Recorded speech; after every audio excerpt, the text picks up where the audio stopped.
Hello and welcome back to Eastwicks Paper and Ink. My name is Katie and today we're going to be reviewing our Spellbinders Glimmer hot foil system using our Sizzix Big Shot machine. I spent the last week using this machine, partly because I had a lot of failures and I was very discouraged and I didn't want to give up without really trying every possible thing. So this review is going to talk about all that stuff. The first thing I want to talk about is the plate. I don't know if you guys will be able to see this, but there's some little gouges in the mat. Now, I don't know why that is. I only used the Glimmer plates from Spellbinders. I didn't use any Crafter's Companions. I didn't use any off-brands or anything like that. I used strictly Spellbinders hot glimmer foil plates. Now, so I don't know why it's like that. I'm not sure if it affects the glimmering. I don't think it does. My biggest concern is longevity, because, you know, you've got some spots where, I don't know if you'll be able to see that, you know, it's going to lift away. So you're going to, you know, you've got these gouge marks. So I don't know. Honestly, I just don't know. I don't know why it's there. I don't know what happened. But time will tell, I guess. So here's the first thing. You can totally use your Sizzix Big Shot machine with your Glimmer foil system. I don't own a Platinum die cutting machine or the Platinum 6. I'd like to because I travel a lot with my husband, but you know, finances don't dictate the ability to own two. So this is what I got. I went through and I tried tons of cardstock, vellum, acetate, all different kinds. I made tags out of couple of different cardstocks that I have. This isn't all of them, because I wanted to swatch and have the different colors on the different colored cardstocks. But I definitely had wanted to do the acetate, and this is the Judikins embossable acetate. And when I trimmed these down, because I had done all the cardstock first, I thought, you know, I probably could get away with, as long as we can, you know, we can foil on these, I could get away with just putting them on the clear acetate and then being able to just see how they're going to look. Now, I have these cardstocks, one, because I had them cut up and I can have them as a swatch, and two, because I wanted to protect the foil. I wasn't sure, you know, on some of the foiling that I've done on the other things that I didn't get very good impressions, and even here, you know, it looks like it's flaked off a bit, so I just wanted to have a way to protect them. The additional cardstocks that I have, I'll be able to use those for swatching my embossing folders and things like that, so they're not going to go to waste.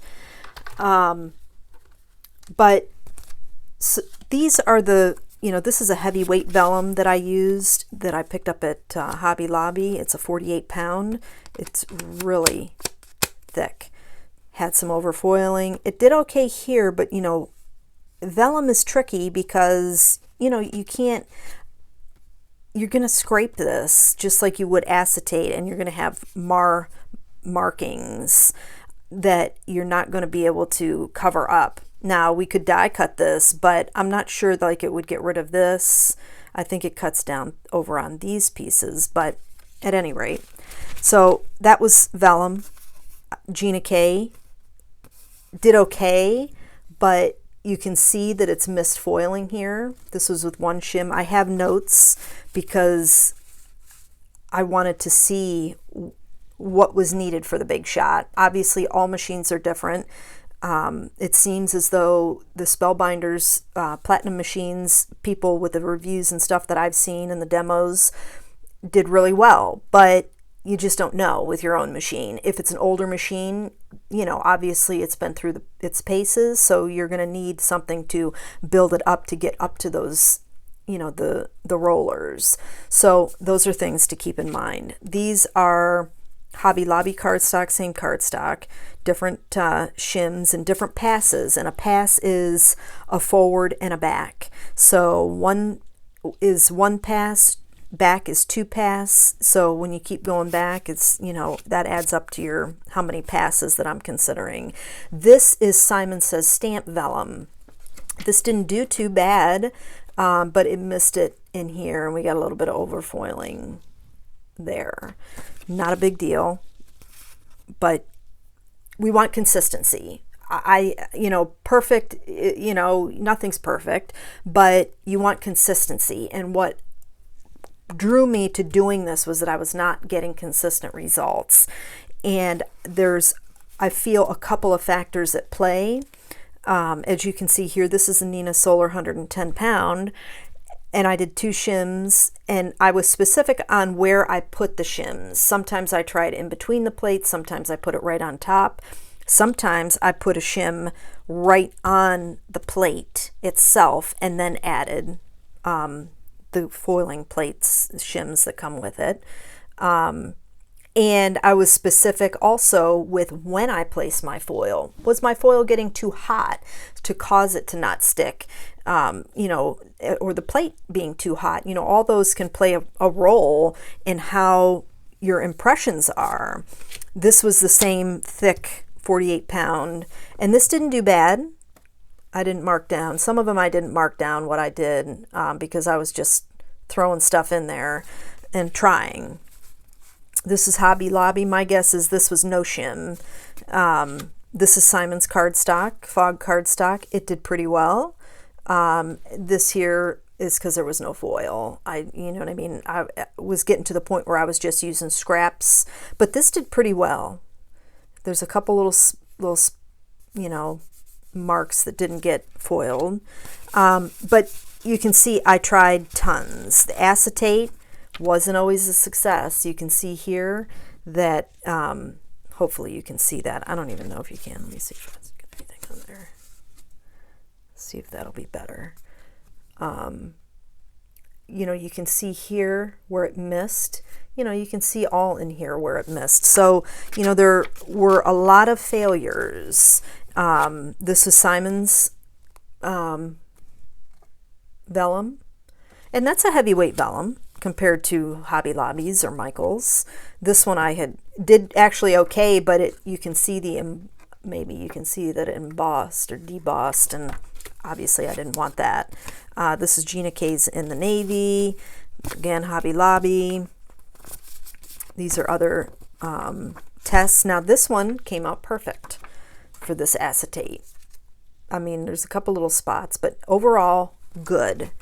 And so it really does take some testing.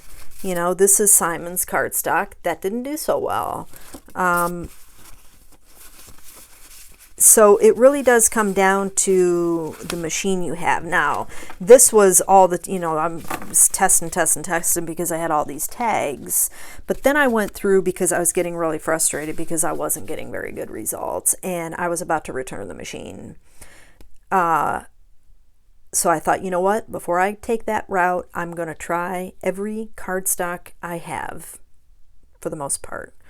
As far as weight went, obviously I knew that, you know, the 100-pound, 110-pound stuff, you're going to get somewhat consistent results. But that's when I started also playing around with the location of my plates. I was finding, and I'm going to pull it out here, I was finding that the center of my plates, not my plates, the center of my pad, you know, my dock station here, was where I was not getting consistent results. You can see here, this is a Neenah, just a 65-pound weight that I picked up at Michael's. It was in a paper pack. I can't even find this particular pack anymore. I'm trying to see, here's the other ones, sorry about that. So I was noticing that in this area I was not getting very good results. This is, I think this is the Michael's Vellum.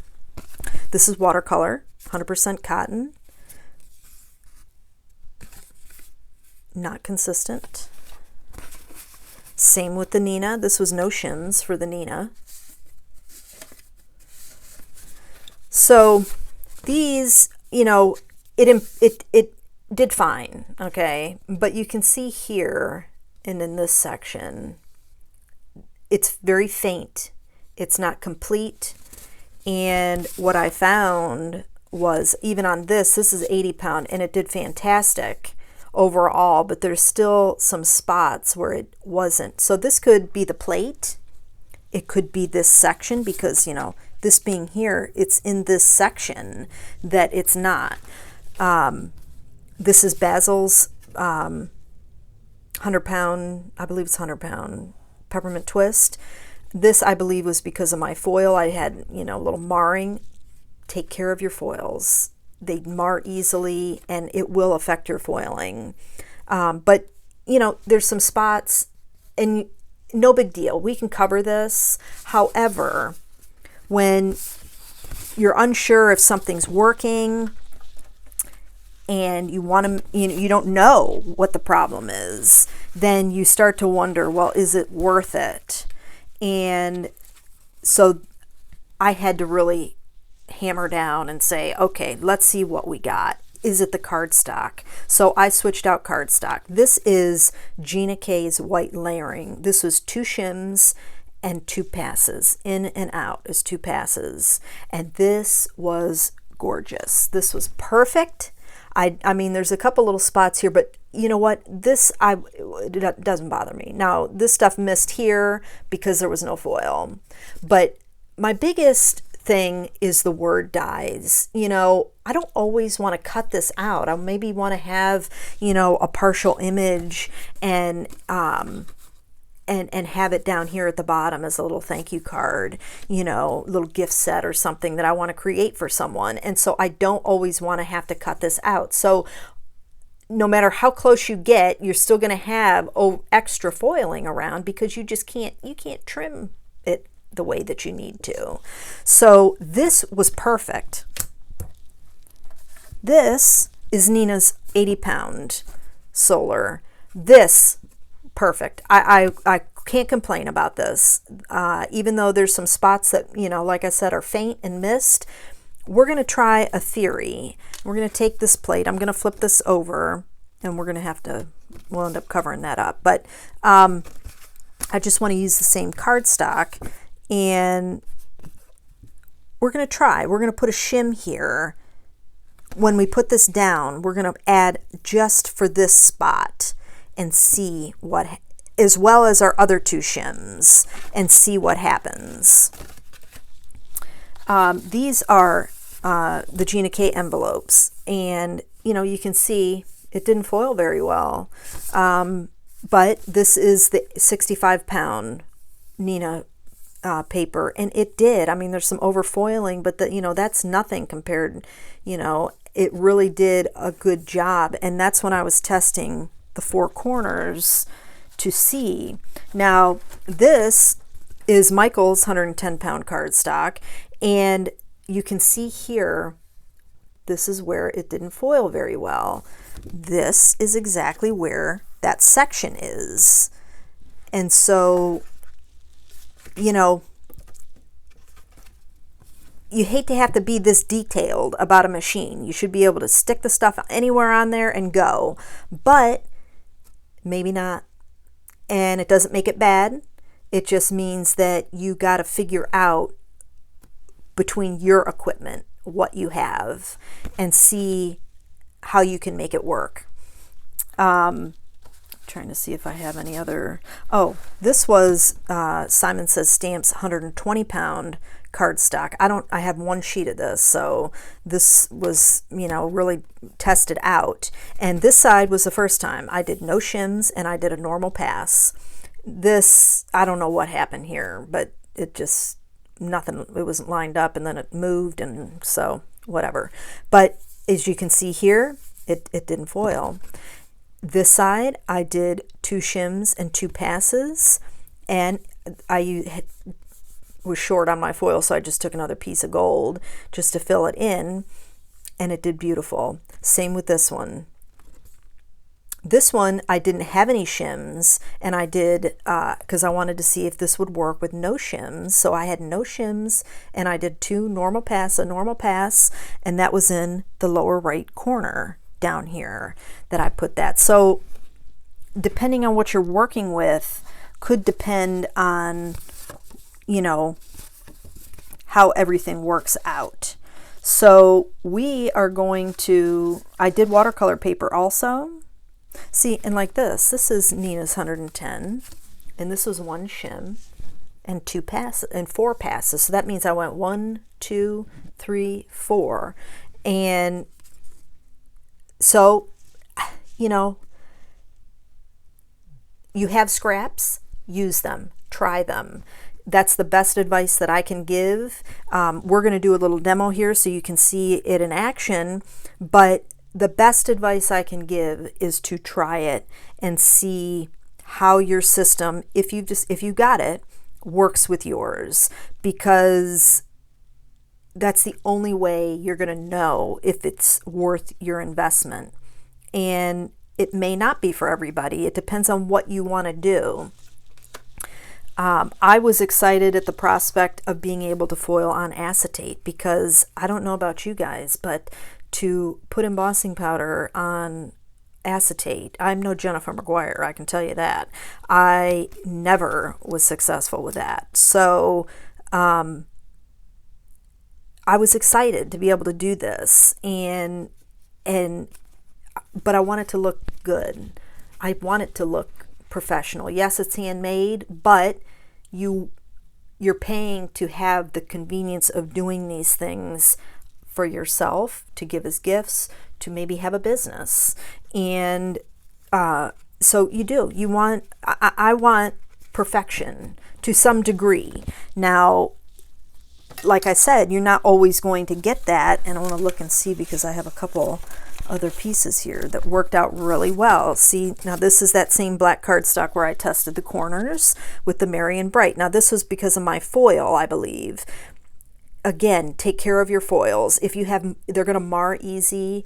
Even cutting them when you're trimming around, that can mar them up. So you just got to be careful with them, because it will affect your foiling. But this worked out beautifully. This is Nina's 80 pound. Again, beautiful, perfect. This is from the same paper pack that has this black one for the Nina 65, and this, I was testing out the corners. This is the upper left and this is the lower left, and you know, we got some overfoiling here, but overall it's good. So for me, and what my system is, I might be better off with a lighter weight cardstock, and because I know I'm going to get consistent results. The bottom line is, you want consistent results. Maybe not perfection, you want consistency. You don't want to put your Merry and Bright and you're going to make 20 cards and only 10 of them will come out. You want consistency. And so the best thing you can do, try out your cardstocks. If you have one of every brand that's a heavyweight, try that. You know, take a, you know, a 4x6 or a, you know, a A2 size rather, 4 1/4 by 5 1/2, which is what these are. Cut them down and take your pieces and piece them in like I did to try them out and see what's going to work. You know, put the plates in. You know, this is more solid of an image, and so here you can see this was the top right. And so that means that this would have been right here, that piece that didn't foil very well. So it's in this section. So Still did okay. It's still decent. And if you want the distressed look, at least you know how you can get it. But all I can tell you is experiment. Use, you know, if I hadn't have tried these, I probably would have returned the machine, because I would, you know, you hear that, you know, 80 pound and above. Well, this is 65 pound, and I believe it's a cover. I'll link that up below and in my blog and let you know for sure if this is a cover weight. But I think this is a 65 pound cover. And so while it's not heavy like 80 pound, it is thicker than a text weight, for example. So experiment. In fact, after trying this 65 pound, it makes me want to go to the store and buy a paper pack of 65 pound paper and at Michael's or Hobby Lobby and try them and see how they compare. One other thing is that these are super smooth. This is the 80 pound, super smooth. Whereas even these base cards, you know, this is the Simon Slate heavyweight card base. It's got a bit of a texture, so you know, maybe that's it. But this is Nina Smooth, and I didn't always get consistent results. So this is the 120 pound, and it's almost like there's a sheen, you know, there's a smoothness to it. And so you got to try what you got. If you've got the machine and you're not having very good results, even if it's not with a big shot, you've got the Platinum 6 or the Platinum die cutting machine, try moving your plates around, try different weights of cardstock and see how your results are. That's the best advice that I can give. And so we are going to test the theory now. We're 20 minutes in, and so this isn't going to be a quick video. I'll say that, should say that in the beginning. But I want to be thorough, because this isn't something that you can just say, oh yeah, I love it, and move on. Because even in the videos that I've watched of people, they're not addressing some of the issues I think that they're having. They're just saying that you've got to try, you've got to play. You do. Don't get me wrong, you do. But I want to tell you the problems that I'm having and what I'm trying to do to fix it, so that maybe it will give you some ideas on what you can do, and that it may not be a total fail. It just means that you got to work within what you have to make it work and get the results that you're looking for. Again, to me, it's consistency. I want a consistent result. I don't want to waste. That's why I took my foils. You can see here, this is my waste bin. I mean, I've played. I tried. You know, I did use different colored foils, but as I was getting more and more frustrated that it wasn't working. This is my basket, by the way. I keep some of the air pillows to keep everything stable, and I have a pair of scissors that's specific for cutting my foil. But I took the sample of the silver that we got in our kit and in our system, and because I had a duplicate in a 4-pack of the silver and gold with the matte gold and silver and the regular gold and silver, I thought, you know what, I can use this. I can take this and use the heck out of it, and I still have some. And you can see that, I mean, aside from the other colors, most of this is silver. I really used these, excuse me, this foil and the system to try and see why I wasn't getting consistent results. And so that's what I did. And I think that you guys need to do the same, because you're never going to know until you try. So we plugged in. I'm going to see.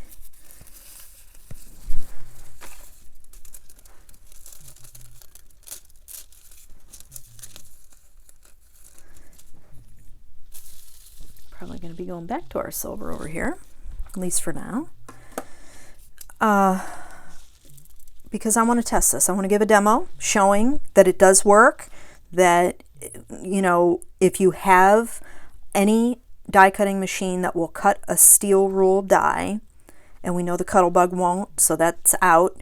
The Gemini, that they have a specific foiling system for that, and so I wouldn't recommend, while you probably could put this through for warranty purposes, I wouldn't do it, but that's just me.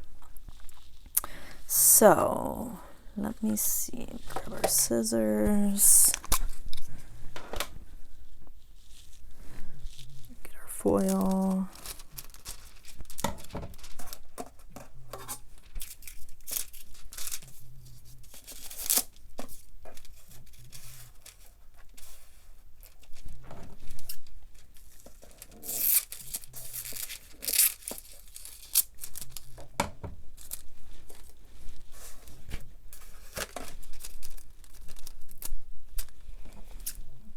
And I tried several different things. I tried keeping the foil off and waiting till last. I did the hinge, which I really like doing the hinge because then I have more consistent results with my placement. Okay, so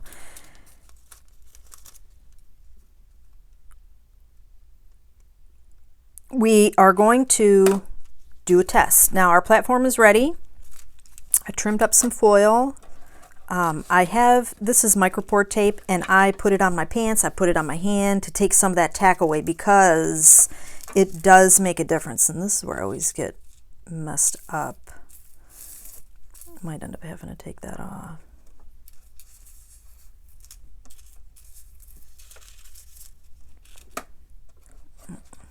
I'll be taking this off.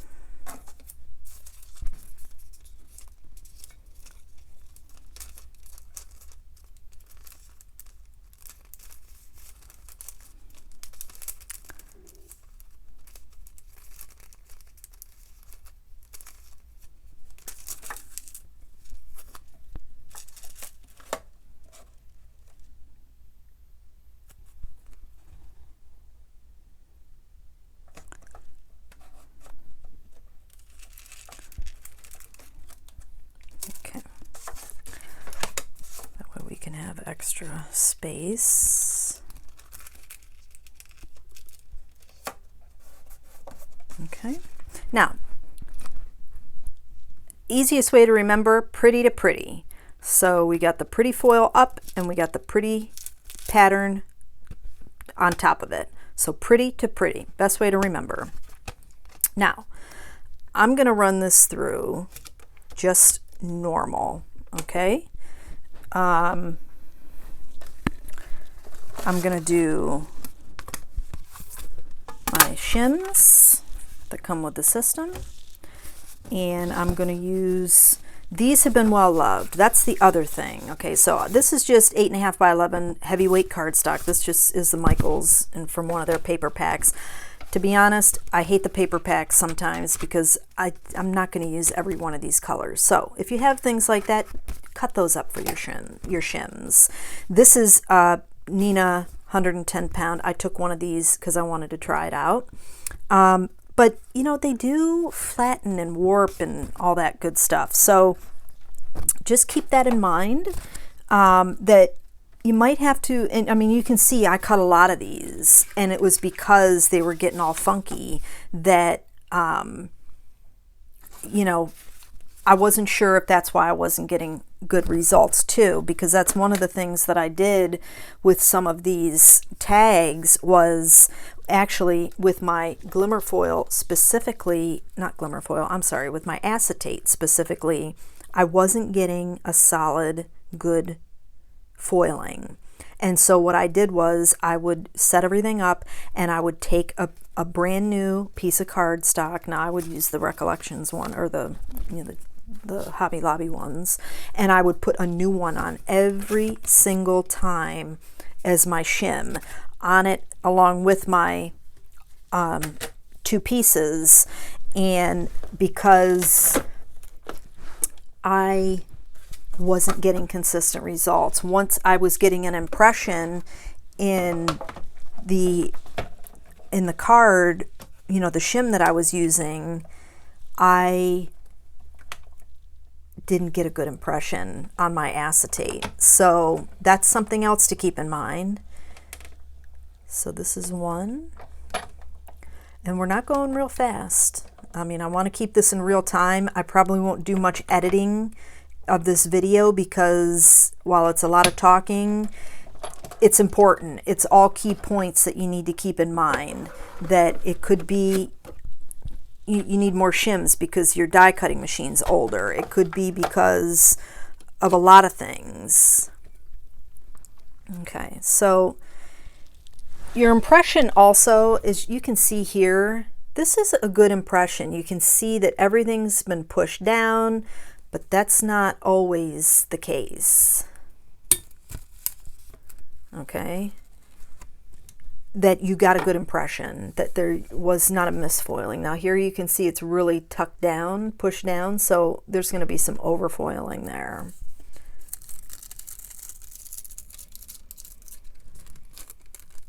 But that is pretty darn good. There's some overfoiling here on the edges, but that did really, really good. I'm pleased with it. Now, so I'm going to speed the video up just a little bit as we do this demo. The first thing we're going to do is a letterpress, and this is the largest glimmer plate that I have, so this kind of gives a good area of a good surface area of the glimmer plate. So by letterpressing, it allows me to see where I'm going to get a good impression.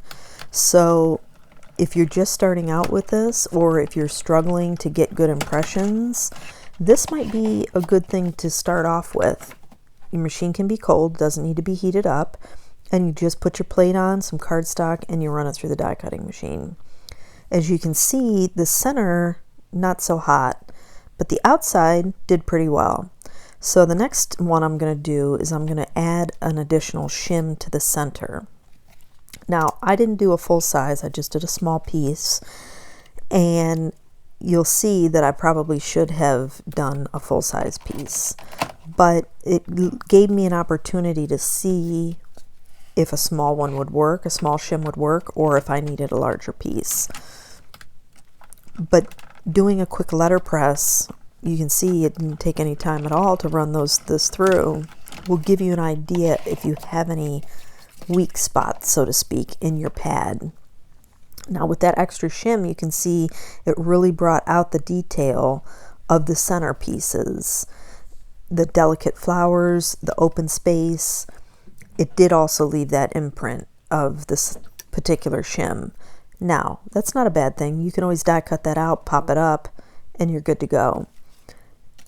But what it told me is that an extra shim may very well be necessary for this particular plate. Now, I do have problems with other plates in my centerpiece, so I think my centerpiece might be a bit of a weak spot in my pad, but that's just something that I have to work with. And by doing these tests, you'll be able to determine where your weak spots might be. Doesn't make the machine bad, just means you got to work around what you have. So now we're going to turn the machine on and get it heated up, and we're going to just go through and foil a couple different types of cardstock. So the first one's going to be hot press watercolor paper. It's 100% cotton, and as most of you probably know, hot pressed is smooth, but it does have a texture. So I'm going to actually, once I can, place this up on the top part of my pad because I know that my perimeter gives good impressions. So the key is consistency. That's what we're looking for. So if you know that you have a weak spot, then where you don't get good foiling and you don't get consistent results, then you just make sure you place your plates and your paper and stuff where you know you're going to get a good result. So that's why you need to play with it. You need to experiment with it. Your die cutting machine may be older than mine and you may have used it a ton. I don't do a ton of die cutting, so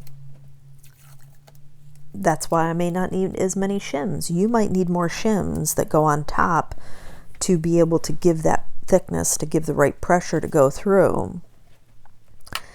It just depends. Everybody's, not only is your die cutting machine different, but your glimmer pad is going to be different. So all that plays a role.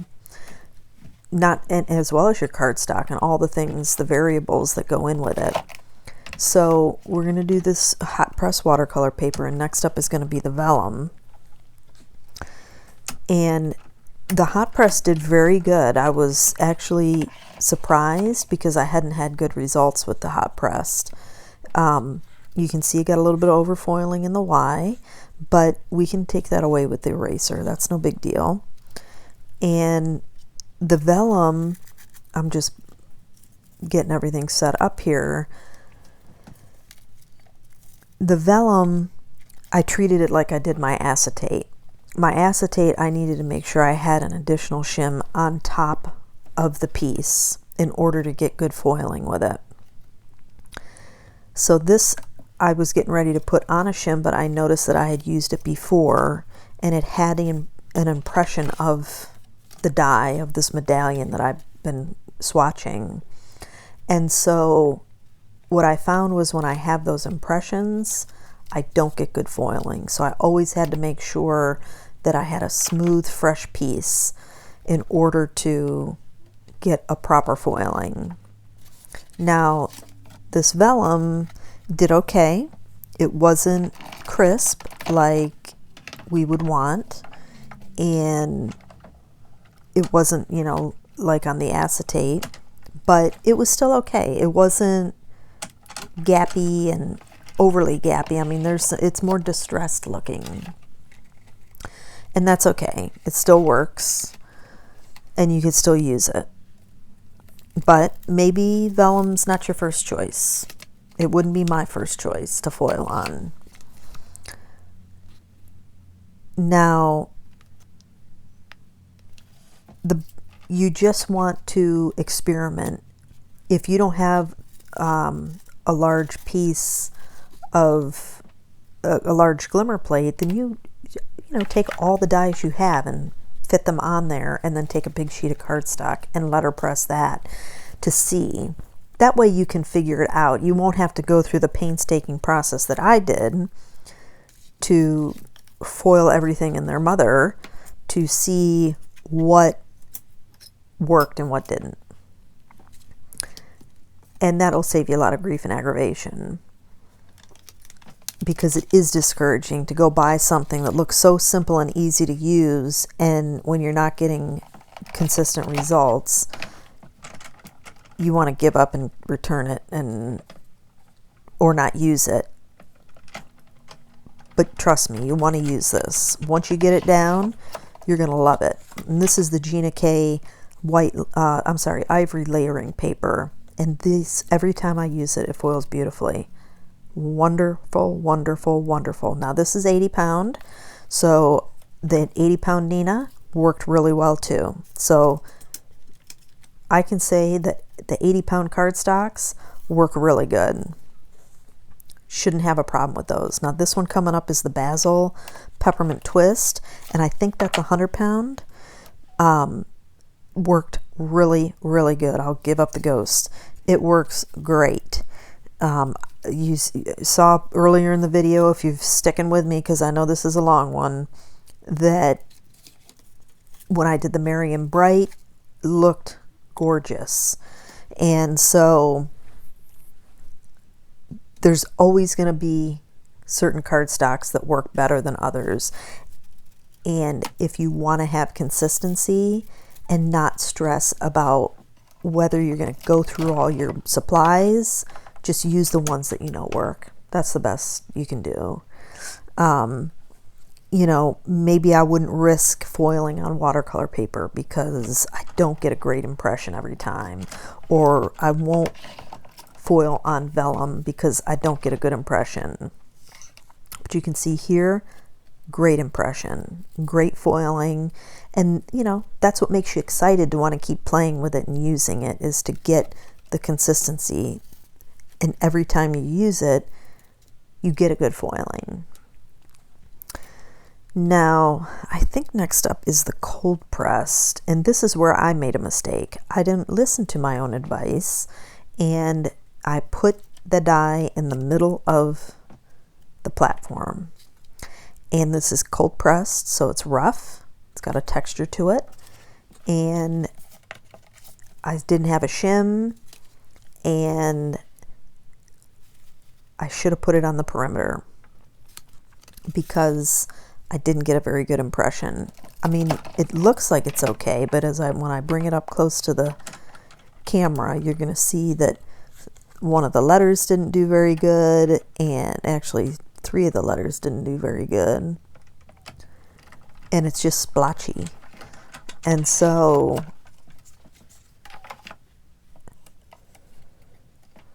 you can also see that I had a good impression. It's deceiving. You think, oh, it's going to be great. And then you tear, you know, because everything's pushed down in, but then you take it off and no, not the case. So maybe a shim would have worked. I don't know. I didn't try it again. We're just testing out materials. So the 2 that I know didn't work very well was the vellum and the cold press watercolor paper. The last one we're doing is this Nina 65-pound cover. And again, foils great. So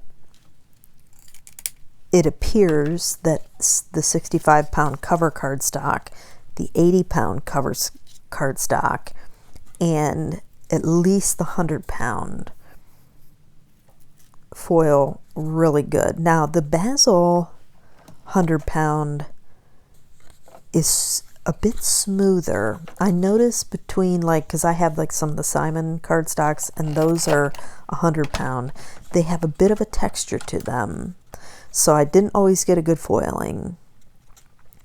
And so maybe if you can go to the store, and what stinks is that you can't always get these higher quality cardstocks from Michael's and Hobby Lobby and stuff. But if you can go in the store and, you know, feel some of the cardstocks, the smoother it is, I really think the better chance you have. And here we're just going to go through the ones that we swatched and sampled, and you can see that they came out really good.